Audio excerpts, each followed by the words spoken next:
stories we'll be tracking today. First up, the Competition Commission will release its provisional report into the grocery retail market today. The state capture inquiry continues. MNS attorneys will testify about Transnet.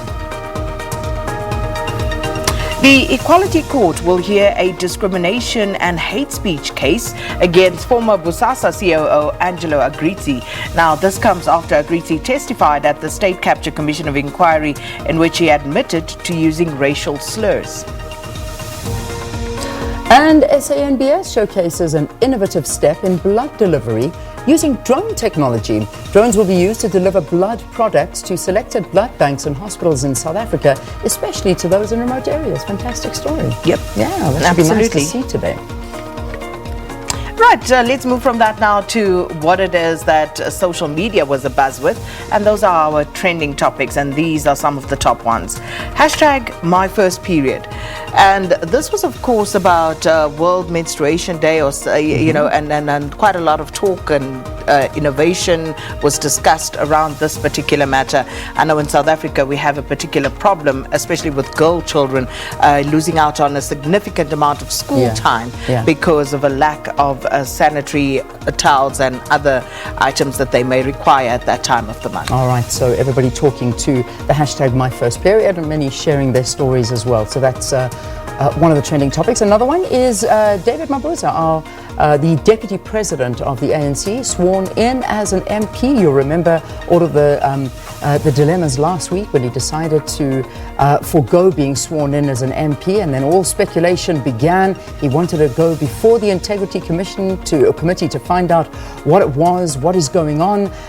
However, there's still a story where we don't know what the real reason is behind him appearing before the Integrity Committee. That's yet to be discussed, but he was sworn in as a member of Parliament yesterday, and this, of course, can open the door for him now to be the Deputy President of the country. So we'll wait and see. Indeed, but what the David Mabuza saga did is that it has literally just nullified the Integrity Commission of the ANC, as it were, because we still don't know what it was that he was supposed to be answerable for. Absolutely. All we know is that he is said to have brought the organization into disrepute. But what the details are, we don't know. And whatever it was, it couldn't have been too serious, one would imagine, if all it took was for him to go and meet with them, and then all is well and forgiven, and you go and get sworn in. Because, I mean, if the allegations are as serious as they make it out to be, then the reality is that something like that would take forever. It would take a long time to get to the bottom of what those allegations were. And I mean, if you read media reports, you'll see some of the serious allegations leveled. But whether or not that was in the Integrity Committee's report, we don't know. So we're still waiting on that. But the story is, he is now a member of Parliament. So I'm sure that the choice of the cat for nothing. Oh gosh, yeah, those 9 lives. I don't know if we've gone past the 9 number, but nonetheless, evidently not. No, I don't think so. Then, of course, the last hashtag is that it of course is hashtag Jabulile Nhlapo. Jabulile Nhlapo, the student Val was killed on the Val by Lebogang Mokoena. Yeah, and you know, it is a victory for the family, but is it ever a victory? Because these things should not be happening, full stop.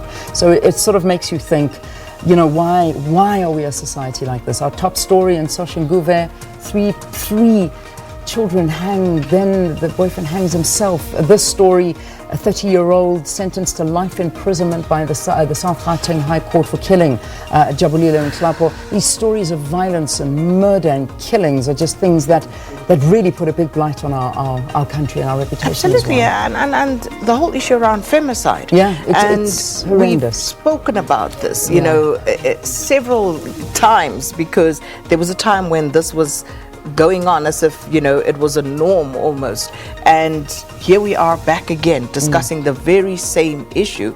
So I think perhaps we need to do a little deeper introspection about us as a society and what it is that drives us to perform these types of heinous acts. Yeah, it really is frightening. But nonetheless, that was those were your trending topics this morning. We also got a question for you this morning, so take a look, and it should be interesting to get the responses to this one. Because we are still in this type of season. I think this is the watch. This is the brief that everybody's on right now. The cabinet appointments by President Ramaphosa. So who do you believe deserves a chance to serve on President Ramaphosa's cabinet? Yeah. And we're looking for new people who have not served perhaps on this cabinet. We do believe, here's someone who we'd like should be given a chance. Yeah. Well, it doesn't matter who we want to give a chance, who we believe the president should give a chance. Exactly. Is it that simple though?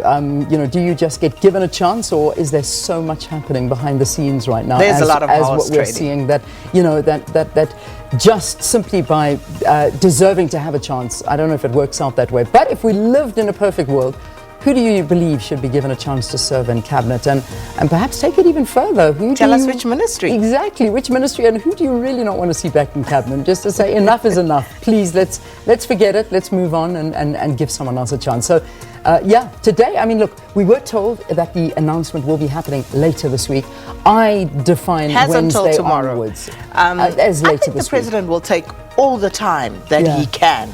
That he has at his disposal, and rightly so. Yeah, so he should. So we'll see what happens for the rest of the week, but today is that hump day that Sakina likes to call it, so you never know, it may be today. Let's get your traffic update now, though. Rob Byrne is on the line. Rob, good morning to you. Yeah, thanks, Leanne. Good morning to you. Happy Wednesday, everybody. All right, let's get you that update. We'll kick it off in Soweto this morning with, again, more protesting at the Mjimshlopi Hostel. The Soweto Highway closed down this morning. There's, you can see the tweets coming in here morning. Mjimshlopi Hostel at it again, burning bus and blockade of roads. That bus, Ria Vaya bus, being confirmed by a tweet coming in from Ria Vaya saying, started last night, one of our buses and a tow truck were torched. So burnt out vehicles on the Soweto Highway, debris and rubble. That road is closed.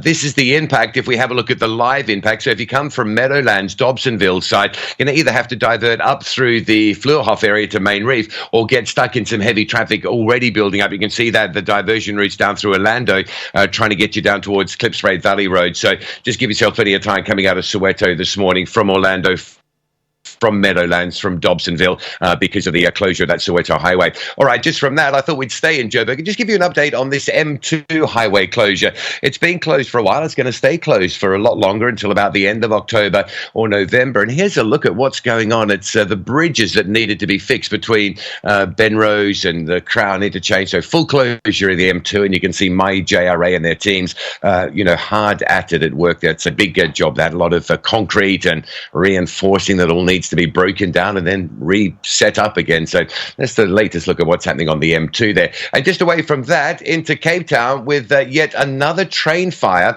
at Cape Town Station last night. This is what we saw at the station. So you can see a tweet coming in from Metro Rail saying multiple platforms are closed. Platform 5, 6, 12 and 14 are closed. So that'll be disruptive. All lines across Cape Town's Metro Rail will be delayed again this morning. And it obviously means more sets out of service. Those carriages are burnt. They can't be used, obviously. So already sort of under pressure. Metro Rail network just got a lot more under pressure from last night. Listen out for announcements for platform changes as well this morning from to and from Cape Town Station. All right, we'll leave it there. Let's get ourselves a weather update. Good morning. Welcome.